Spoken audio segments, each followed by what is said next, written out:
6:49 this Thursday, your Smart Start with breaking news overnight. We are working to find out more about this victim found shot dead inside of an auto shop garage in Rochester on Hollenbeck Street. Major crimes detectives tell us thus far police did respond to the shots fired call in the area around 9:15 last night.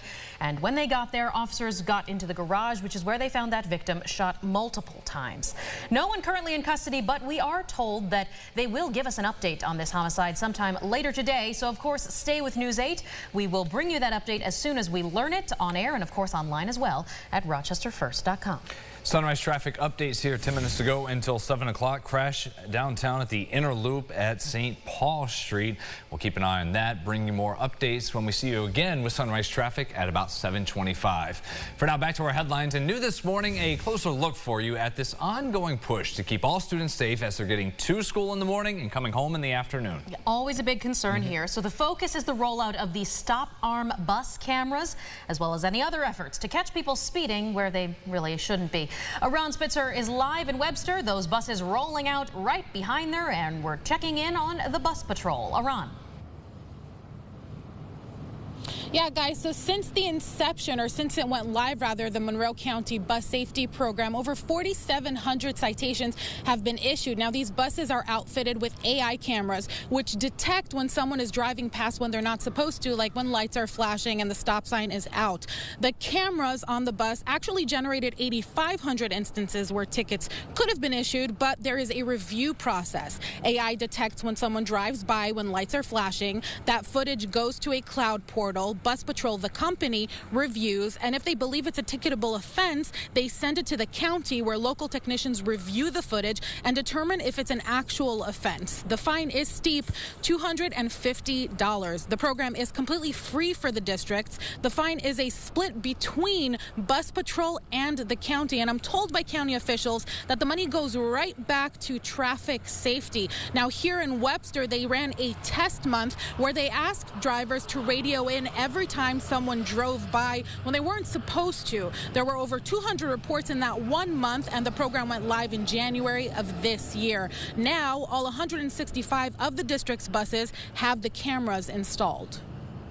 Extrapolating that out over a 10-month school, that was over 2,000 times. So we're like, we do have a problem because we're mostly residential. So going into it, we're thinking maybe we don't have that big of an issue because we don't have a lot of highways that we traverse, and with being mostly residential.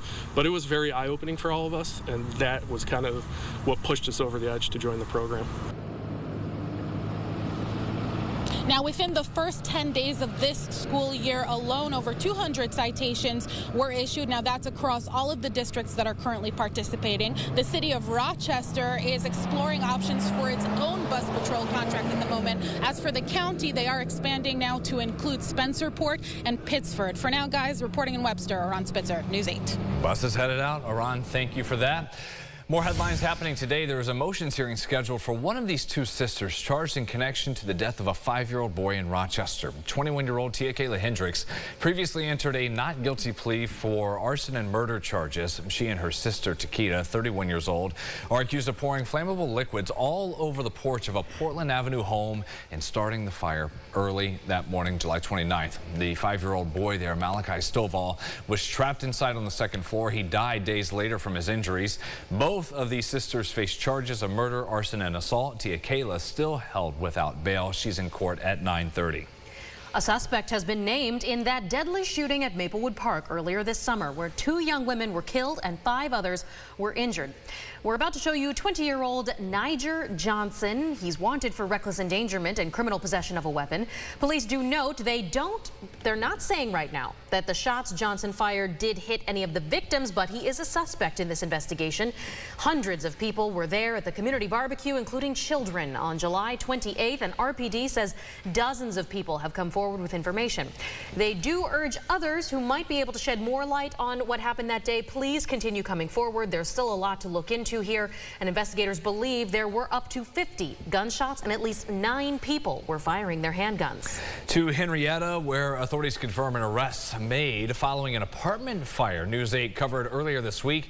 It left 4 people displaced, and deputies say this was intentionally set. On that note, 22-year-old Adal Monadang is charged with arson. Investigators say she started the flames at the Stonewood Village Apartments Monday afternoon. Monadang was arraigned in Henrietta Town Court. A bittersweet goodbye for one of the Seneca Park Zoo's Maasai giraffes. Pippi, born at the zoo just last year, so still a baby. She is going to soon join another zoo family. We are told that it's all part of a species survival plan recommendation to ensure the long-term survival and health of the giraffes. So make sure you stop by the zoo, say hi, and wave to Pippi before her departure next month. She's basically getting adopted from another zoo, and you can adopt a new furry friend today, not a giraffe. Talking about cats. It is free cat day at Lollipop Farm. All adoption fees waived for the adults. Kittens 6 months and under, those adoption fees half off. They have dozens of cats ready for adoption, hundreds more in their care. Check-in starts at 9, the adoptions at 10 o'clock. That event, multiple spots at Lollipop's main shelter as well as in Greece by the mall. Adoptions end at 5 or until the line hits capacity. How about that? Gosh, I love that. Yeah. Love those for the kitties. I've been there in the, you know, the adoption room for the cats.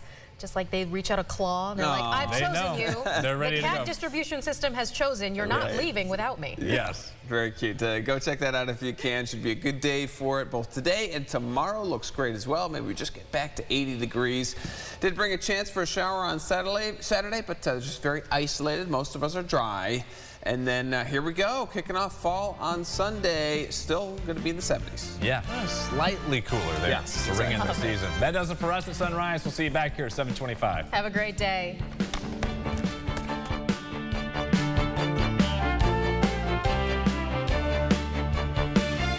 Follow News 8 wherever you are on RochesterFirst.com, Facebook, X, and on our app for news and weather.